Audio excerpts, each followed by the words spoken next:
محمد بن قاسم نے رات کو اپنے سالاروں کو بلا کر بتایا کہ وہ لڑتے لڑتے پیچھے ہٹتے آئیں تاکہ دشمن قلعے سے دور آ جائے۔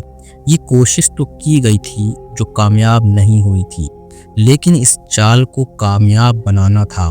خطرہ یہ تھا کہ قلعے کی فوج کے پیچھے قلعہ تھا۔ مسلمان پہلوؤں اور حکم میں جانے کی کوشش کرتے تھے تو دیوار کے اوپر برچیاں اور تیر آتے تھے۔ 4-5 دن اسی قسم کی جنگ جاری رہی۔ قلعے سے دستے نکلتے، لڑائی ہوتی اور قلعے کے دستے واپس قلعے میں چلے جاتے۔ ان کا نقصان تو بہت ہو رہا تھا، لیکن مسلمان بھی نقصان اٹھا رہے تھے۔ دشمن کے جوش و خروش میں ذرا سی بھی کمی نہیں آ رہی تھی۔ محمد بن قاسم نے اپنے سالاروں سے کہا کہ وہ مجاہدین کو روک روک کر لڑیں، آگے بڑھ کر ٹکر لیں اور پیچھے ہٹیں۔ مجاہدین سے کہیں کہ وہ اپنے آپ کو تھکائیں نہیں، تیروں اور پھینکنے والی برچھیوں کا استعمال زیادہ کریں، پہلوؤں کے دستوں کو پھیلا کر دشمن کو زیادہ سے زیادہ متحرک کرنے کی ترکیبیں کریں تاکہ اسے لڑنے کا موقع کم ملے اور اسے تھکان زیادہ ہو۔ یہ ایک خاص طریقہ جنگ تھا جس میں مسلمان سالار اور سپاہی مہارت رکھتے تھے۔ وہ جم کر نہیں لڑتے تھے، ہلہ بول کر ادھر ادھر ہو جاتے تھے۔ دستوں کو چھوٹے حبشیوں میں تقسیم کر دیا گیا اور حبشی باری باری آگے جاتے اور ہلہ بولتے تھے۔ اس طرح اپنا نقصان کم اور دشمن کا زیادہ ہوتا تھا۔ یہ طریقہ جنگ 3-4 دن آزمایا گیا۔ دستوں کو چھوٹے چھوٹے جیشوں میں تقسیم کر دیا گیا اور جیش باری باری آگے جاتے اور ہلہ بولتے تھے۔ اس طرح اپنا نقصان کم اور دشمن کا نقصان زیادہ ہوتا تھا۔ یہ طریقہ جنگ میں 3-4 دن آزمایا گیا۔ قلعے کی فوج کا نقصان خاصا ہوا، لیکن اس میں لڑنے کا جذبہ کم نہیں ہوا تھا۔ محمد بن قاسم نے ایک طریقہ یہ بھی آزمایا کہ قلعے کے ایک طرف لڑائی جاری رکھی اور کچھ نفری دوسری طرف بھیج کر ادھر کے دروازوں تک پہنچنے کی کوشش کی۔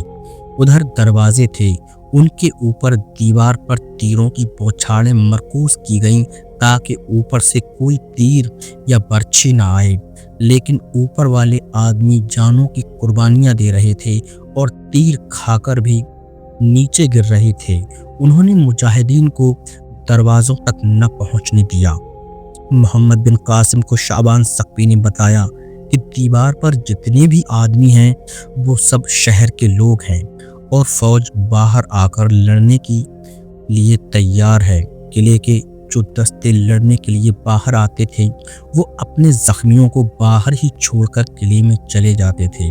لاشوں اور زخمیوں کو دیکھ کر پتہ چلتا رہتا تھا کہ قلعے کی فوج کا کتنا نقصان ہوا ہے۔ مسلمان قلعے کی فوج کے کسی بھی زخمی کو نہیں اٹھاتے تھے، انہیں مرنے کے لیے وہیں پڑا رہنے دیا جاتا تھا۔ شعبان ثقفی 2-4 زخمیوں کو ہر روز اٹھواتا، ان کی مرہم پٹی کرواتا اور انہیں کھلا پلا کر ان سے قلعے کے اندر کے حالات پوچھتا تھا۔ زخمی اپنی جانیں بچانے کے لیے سب کچھ بتا دیتے تھے۔ زخمیوں نے بتایا تھا کہ دیوار پر شہر کے آدمی ہیں جو تیر اور برچھیاں پھینکتے ہیں۔ انہوں نے یہ بھی بتایا کہ انہوں نے مندر میں حلف اٹھایا ہے کہ ان میں اگر صرف ایک آدمی زندہ رہ گیا تو وہ بھی لڑتا ہوا مارا جائے گا، بھاگے گا نہیں۔ کچھ دنوں کی لڑائی کے بعد جن 2-3 نئے زخمیوں کو اٹھا کر لایا گیا، انہوں نے بتایا کہ فوج کی نفری تیزی سے کم ہو رہی ہے اور رسد اور خوراک بھی کم رہ گئی ہے۔ رسد ملتان سے ہی آ سکتی تھی، لیکن قلعے کے باہر مجاہدین کی حکمرانی تھی، ان کی موجودگی میں باہر سے کوئی چیز قلعے تک نہیں پہنچ سکتی تھی۔ محمد بن قاسم نے شہر کے لوگوں کو مخاطب کر کے اعلان کرائے کہ وہ اپنی فوج کا ساتھ چھوڑ دیں، ورنہ انہیں بڑی خوفناک قیمت ادا کرنی پڑے گی۔ اعلان میں یہ بھی کہا گیا کہ قلعے کی فوج کا نقصان دیکھو، یہ فوج زیادہ دن نہیں لڑ سکے گی اور آخر قلعہ ہم نے لے لینا ہے۔ تمہارا فائدہ اس میں ہے کہ ہمارا استقبال کرو، ہم تمہیں پورے حقوق دیں گے۔ بلند آواز والے آدمیوں نے قلعے کے ارد گرد گھوم پھر کر یہ اعلان کئی بار دہرایا۔ اس کے جواب میں شہر کے لوگوں نے مسلمانوں کا مذاق اڑایا۔ انہیں پنڈتوں نے یقین دلا رکھا تھا کہ فتح انہی کی ہوگی اور مسلمان بری طرح تباہ ہوں گے۔ وہ اعلان سن کر کہے لگاتے اور اسلام کو بھی برا بھلا کہتے تھے۔ مسلمانوں، قلعے کی دیوار سے ایک آواز آئی، ہم نے مندر میں کھڑے ہو کر قسم کھائی ہے کہ تمہیں تباہ کریں گے یا خود تباہ ہو جائیں گے۔ یہ آواز محمد بن قاسم کے کانوں تک پہنچ گئی۔ اس وقت تک مسلمانوں کے 3 سالار اور 17 بہترین عہدیدار جو بہترین کمانڈر تھے شہید ہو چکے تھے۔ محمد بن قاسم کسی ہندو کی اس للکار پر بھڑک اٹھا، پہلے ہی اپنے اتنے قابل اور دلیر سالاروں اور عہدیداروں کی شہادت کی وجہ سے غم و غصے سے بھرا ہوا تھا۔ خدا کی قسم، محمد بن قاسم نے کہا، میں اس شہر کا نام و نشان مٹا دوں گا۔ اس کے بعد محمد بن قاسم نے اپنے اوپر نیند حرام کر دی۔ 17 دن لڑائی جاری رہی۔ 18ویں صبح قلعے کے دروازے کھلے اور فوج باہر نکلی۔ یہ خاص طور پر نظر آیا کہ اس فوج میں پہلے والا جوش و خروش نہیں تھا۔ ایک مسلمان دستہ آگے بڑھا تو قلعے کی فوج کے پچھلی صف کے آدمی قلعے کے اندر بھاگ گئے۔ محمد بن قاسم نے بھانپ لیا کہ دشمن میں کوئی نہ کوئی کمزوری پیدا ہو گئی ہے۔ اس میں دمخم نظر نہیں آ رہا تھا۔ محمد بن قاسم نے شدید ہلہ بولنے کا حکم دیا۔ سالاروں نے تنظیم اور ترتیب کو توڑے بغیر ہلہ بولا۔ دشمن دروازوں کی طرف دوڑا۔ تیر اندازوں کو کہا گیا کہ وہ دیواروں پر تیر اندازی کریں۔ قلعے کے دستے دیوار اور مجاہدین کے درمیان پھنس گئے۔ ان میں سے جنہیں موقع ملتا تھا وہ دروازوں میں داخل ہوتے تھے۔ ان کے ساتھ مسلمان بھی قلعے میں داخل ہوئے۔ آخر مسلمان فوج کے کئی دستے اندر چلے گئے۔ یہ دیکھ کر دیواروں پر جو شہری تیر چلا رہے تھے بھاگ اٹھے۔ کچھ دیر قلعے کے اندر لڑائی ہوئی، لیکن قلعے کی بچی کچی فوج نے ہتھیار ڈال دیے اور پتہ چلا کہ قلعے کا حاکم راتوں رات یہاں سے اپنے خاندان سمیت قلعے سے باہر ہو گیا تھا۔ فوج کو صبح دوسرے کمانڈروں نے قلعے سے نکل کر لڑنے کا حکم دیا تھا، لیکن سپاہی لڑنے پر آمادہ نہیں تھے۔ قلعے کی آدھی سے زیادہ فوج 17 دنوں میں ماری جا چکی تھی۔ بلازری نے لکھا ہے کہ محمد بن قاسم کے 215 سپاہی، 17 عہدیدار اور 3 سالار شہید ہوئے تھے۔ کسی بھی تاریخ میں شہید ہونے والے سالاروں کے نام نہیں لکھے۔ محمد بن قاسم نے حکم دیا کہ تمام فوجیوں اور شہریوں کو گرفتار کر لیا جائے۔ اس حکم کی فوراً تعمیل کی گئی۔ عورتوں اور بچوں کو الگ کر لیا گیا۔ محمد بن قاسم نے دوسرا حکم یہ دیا کہ اس شہر اور شہر پناہ کو ملبے کا ڈھیر بنا دیا جائے۔ اسی طرح اس شہر کا نام و نشان اسی دور میں سمٹ گیا تھا۔